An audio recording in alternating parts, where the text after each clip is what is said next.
Hi friends, இன்றைக்கி நம்ம என்ன பார்க்க போகிறோன்னா அரைச்சி விட்ட மீன் குழம்பு எப்படி பண்ணலான்னு பார்க்கலாம். இன்றைக்கி நான் வந்து மீன் குழம்புக்கு காணாங்கத்தை மீன் எடுத்திருக்கேன். 1 கிலோ மீன் வச்சு எப்படி குழம்பு பண்ணலான்னு பார்க்கலாம். அதுக்கு ஃபஸ்ட்டில் ஒரு மிக்ஸி ஜாரில் 1 பவுல் தேங்காய் சேர்த்துக்கோங்க. அது கூடவே ஒரு 10 பல் பூண்டு சேர்த்து ஒரு 4 காஞ்ச மிளகாய் சேர்த்துக்கோங்க. சேர்த்து தண்ணி விட்டு நல்லா பேஸ்ட்டாக அரைச்சி வச்சுக்கோங்க.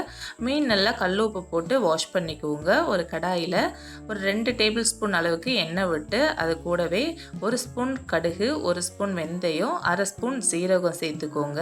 அது கூடவே 2 பெரிய சைஸ் பல்லாரி கட் பண்ணி வச்சுருக்கேன், அதையும் சேர்த்து கருவேப்பிலை ஒரு 15 பல் பூண்டு சேர்த்துக்கோங்க. இது பூண்டு நிறைய மீன் குழம்புல சேர்க்குறப்போ டேஸ்ட்டு ரொம்ப நல்லாயிருக்கும். வெங்காயம் நல்லா வதங்கி கோல்டன் ப்ரௌன் ஆனதுக்கப்புறம் தக்காளி 2 பெரிய சைஸ் தக்காளி கட் பண்ணி வச்சுருக்கேன், அதையும் சேர்த்துக்கோங்க. வெங்காயம் தக்காளி எந்த அளவுக்கு வதங்குதோ அந்த அளவுக்கு குழம்பு வந்து டேஸ்ட்டாக இருக்கும். தக்காளி மசிஞ்சதுக்கு அப்புறமா குழம்பு மிளகாத்தூள் 3 ஸ்பூன் சேர்த்துருக்கிறேன். சேர்த்து பச்சை வாசனை போக நல்லா வதக்கி எடுத்துக்கோங்க. நம்ம ஆல்ரெடி அரைச்சி வச்சிருக்க பேஸ்ட்டு அது கூட சேர்த்து பச்சை வாசனை போக நல்லா கலந்து விட்டுக்கோங்க. பெரிய லெமன் சைஸ் புளி எடுத்து புளி தண்ணி எடுத்து வச்சுக்கோங்க. இந்த மசாலா பச்சை வாசனை போனதுக்கு அப்புறமா அது கூடவே புளி தண்ணி சேர்த்து நல்லா கலந்து விட்டுக்கோங்க. நம்ம தேங்காய் அரைச்சி விட்டு பண்ணுறதுனால குழம்பு நல்லாவே திக்காக இருக்கும். நீங்கள் குழம்புக்கு தேவையான அளவு தண்ணி சேர்த்து அது கூடவே உப்பு தேவையான அளவு சேர்த்து நல்லா கலந்து விட்டுக்கோங்க.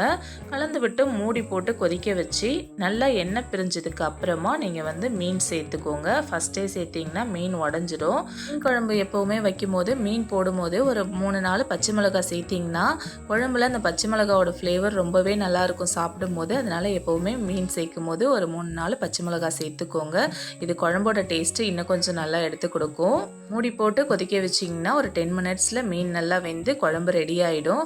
அரைச்சி விட்ட மீன் குழம்பு ரொம்பவே சூப்பரான டேஸ்ட்டில் இருக்கும். எப்போவுமே ஒரே ஸ்டைலில் மீன் குழம்பு செஞ்சு சாப்பிட்றத விட இதை மாதிரி மாற்றி மாற்றி பண்ணுறப்போ உங்களுக்கு மீன் குழம்பு போர் அடிக்காமல் ரொம்பவே டேஸ்டியான சூப்பரான மீன் குழம்பு ரெடி ஆகிடும். சூடான சாதத்தோட மீன் குழம்பு வச்சு சாப்பிடும்போது ரொம்பவே டேஸ்டியாக இருக்கும். கண்டிப்பாக ட்ரை பண்ணி பாருங்கள். நம்ம நெக்ஸ்ட் வீடியோவில் பார்க்கலாம். பாய்.